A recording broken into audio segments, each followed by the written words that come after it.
now turn up. What up is Marcus from Dynasty Football Dads. We have our last rookie rankings before the NFL draft. It is almost here. But you guys will be able to watch a video in a couple days when I actually give my post-NFL draft updates and rankings. So you might as well just know what I'm ranking now and then see what all changes and what goes up and what goes down. It's all going to be crazy. But if you're new to the channel, we're going to be giving away a Jerry Jeudy free signed jersey. All we're going to do is pick a random subscriber when we hit 1K, and then we'll be doing another giveaway, and another giveaway, and another giveaway. That's just what we do here. This is Dynasty Football Dads. So, all right, we are going to be starting at 20. We are going to be going with Trey Lands. He's my QB3. He has the highest rushing upside of any running quarterback, I should say, of this draft. I mean, we are talking top 5 QB upside. He does have a big downside as well. I mean, he is a very raw prospect at North Dakota State and only played one game last year. I think it was only like 17 games in his career. It is what it is. But Deshaun Watson type of upside is what he has. So, number 19, Justin Fields. Justin Fields is, I think, a safer quarterback than Trey Lance. He does have some rushing mobility. It just came out that he might have epilepsy. I have him predicted that he's going to be a 49er. And maybe this is me already predicting that he's going to be a 49er, and that's why he's my QB2, but that's what I think. I think he's going to be a 49er, but even if he doesn't become a 49er, I think he's going to be in a good situation, better situation than maybe the Jets and stuff like that. So, but that's where I have him. All right, number 18, we got Brevin Jordan. He is my tight end 3. Excuse me. He is 20 years old, so he's a young guy at Miami. So Brevin Jordan is this basically low depth of target. They call it DOT, or ADOT, average depth of target. He is a low ADOT, and he is a yards after catch monster. He is a tank. He's kind of scary when you're looking at him running over people. But Brevin Jordan, tight end number 3. And the reason why I don't have him at tight end number 2 is because I think Pat Freiermuth is a more polished route runner and a more polished tight end. And that's why Pat Freiermuth is number 17. He went to Penn State. Yes, he's a little bit older at being 22, a couple of years older. It is what it is. You're nitpicking here, but tight ends usually don't break out until they're 24, 25, 26. So these are long-term pieces in a rebuild again. And we were looking at that kind of, I would say, he works kind of like Gronk, but Gronk is a bigger body than Pat Freiermuth. So he's everyone compares him to, everyone compares white tight ends to either Gronk or Kelsey, and they say they're baby Gronk or baby Kelsey, and unfortunately he's baby Gronk. It's just the way he works, and I'm sorry, I have to do it again. All right, number 16 is gonna be Jaylen Waddle. Watching more and more of his film, he's my wide receiver 10. Yes, we have 10 wide receivers, and we have 9 in front of him. He's wide receiver 10. He's at 16. That just shows how many wide receivers are ahead of him and how much depth there is at this position. He went to Oklahoma State. He had an ACL injury, but prior to his ACL injury and everything, he was a really, really good wide receiver. And I see him fitting into this kind of Keenan Allen very light role. Like, I think he's not nearly as good as Keenan Allen, but I think he has some of this like sophisticated route running. And I think he'll be a good wide receiver at the next level. Number 15 is going to be Cadarius Tony, wide receiver 9, and he's from Florida. I think that realistically why he's moved up, not only because his tape is good. He had a struggling Senior Bowl, in my opinion, but I believe that he has been projected in the first round or 2. So we're almost predicting his future. If it was based solely on where I think he is, not including draft capital, I would actually move him down even below Jaylen Waddle. But I believe he's going to be a top 2-round pick because teams really want this kind of like gadgety type of player that can run. I call it the Percy Harvin type. Because Percy Harvin was this amazing, of course, Vikings, skull. He was this amazing runner and receiver and slot guy and just basically did everything. And you have a couple of these guys in this draft, which is pretty rare. But then Cadarius Tony, also Percy Harvin from Florida. Cadarius Tony from Florida, maybe the same, I don't know. Anyways, Mon-Ra St. Brown is my wide receiver at USC. Again, another route runner, good size. I don't think he has a really high upside, but I think he has a really safe floor. He's going to be a really good like wide receiver 3, maybe end of wide receiver 2, that you can have this solid solid, basically foundation with. He's just going to perform. I think of Bobby Woods when I see him. And if you think of Bobby Woods, it's Robert Woods. That's who I see him potentially being his ceiling, that type of wide receiver. Number 7, which is number 13 total, is, oh, excuse me. All right, anyways. Terrace Marshall. Terrace Marshall has a high ceiling, high bust, in my opinion. I like his film, but I do think there are some there are some things that he needs to work on. He's more of a raw prospect, but you saw his late 4.3s, just basically Jamar Chase speed. They both ran about the same, and so Terrace Marshall, again, really high upside, but he also has some raw. It really depends on where he goes. I mean, this is why landing spots do depend on. I mean, because you have this tier, I would say, of wide receivers, and they could kind of fluctuate in there depending on some of these landing spots and where you project their future going to be. Number 6, and he's been just keep moving up, and he might even be my wide receiver 5 by the end of draft. And that's going to be my prediction, is I think he's going to flip with Rondale Moore. But number 12 is going to be Elijah Moore. And just watching more and more of Elijah Moore, man, he just looks like Antonio Brown light. He just does. I mean, the way he shifts and moves, I mean, he's only 5'9", 180, 185 pounds. The guy just knows how to play. And you look at his stats in 8 games, and it's absolutely incredible. I mean, I would suggest you go look at it. It looks like a full season of games that he played. Elijah Moore, wide receiver number 6, and barely ahead of him is Rondale Moore, wide receiver 5. The more and more I look at Rondale Moore and I say, wow, 4.29 speed, 42.5-inch vertical, like that's awesome, awesome, awesome. I look at his 5'7" height and frame, and I go, man, he's small. Yes, he is thick in stature, but he's small and he's injury prone.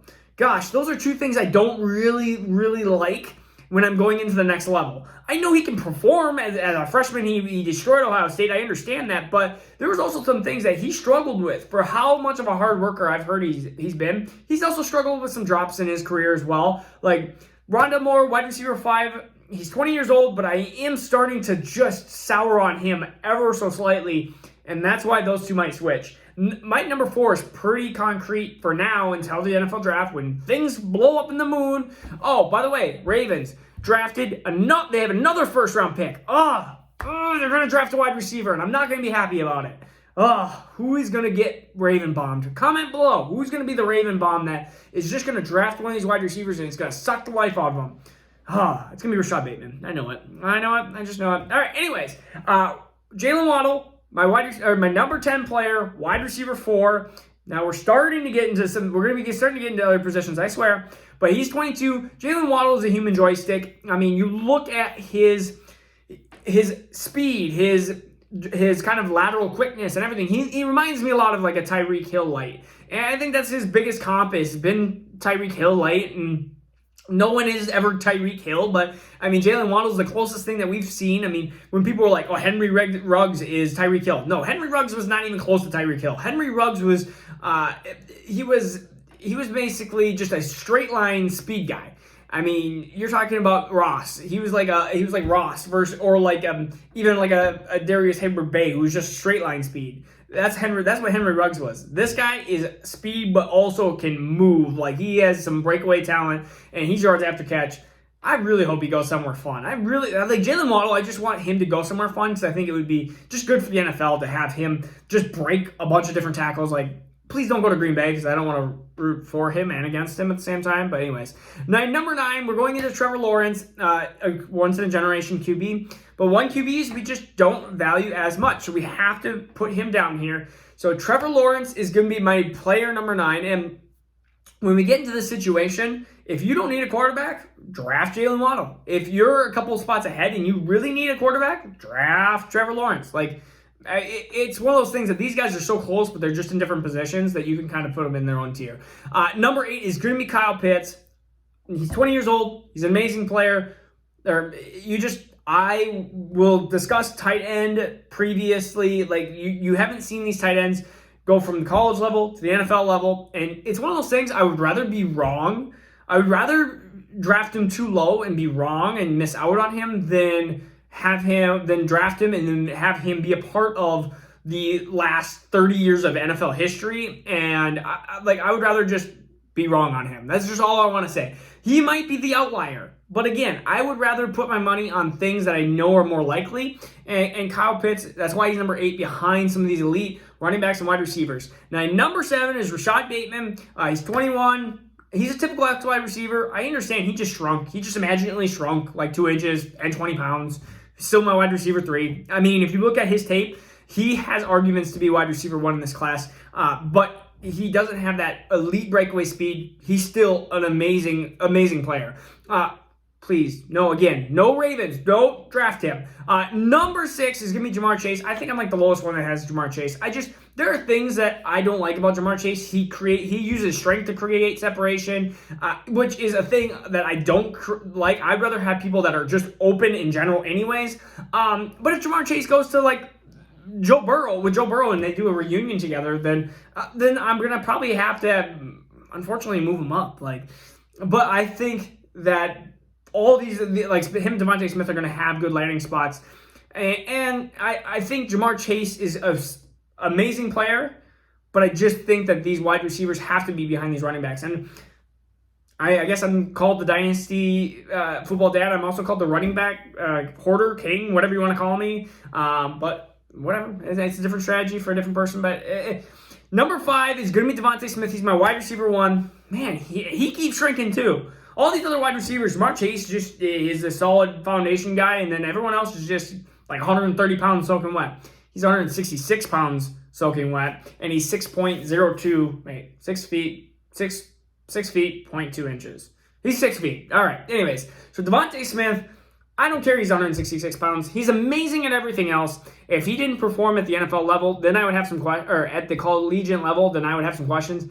But he was the best collegiate wide receiver of last year, and it was not even close. And if you watched him in any game, you were like, wow, this guy can separate. He is like a Stephon Diggs type, Marvin Harris type, whatever you want to call him. I think he's the safest wide receiver. I think he's just the best wide receiver.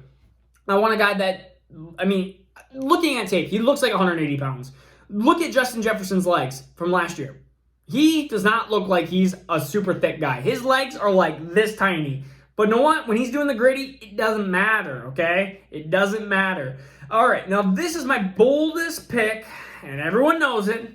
At least has been watching this channel for a while. And this pick might change. It might. I mean, he's 4 right now. He may be 10. But I am sticking to my guns. You know what? It's like when you're on a mountain all alone, sometimes it's tough. It's really tough because people really want to throw rocks at you off that mountain. And I have Kenneth Gainwell as my running back 4, my pick number 4. And I look at his talent, I look at his film, and I love it. And I look at some of his analytics, and I like it, but I don't love it.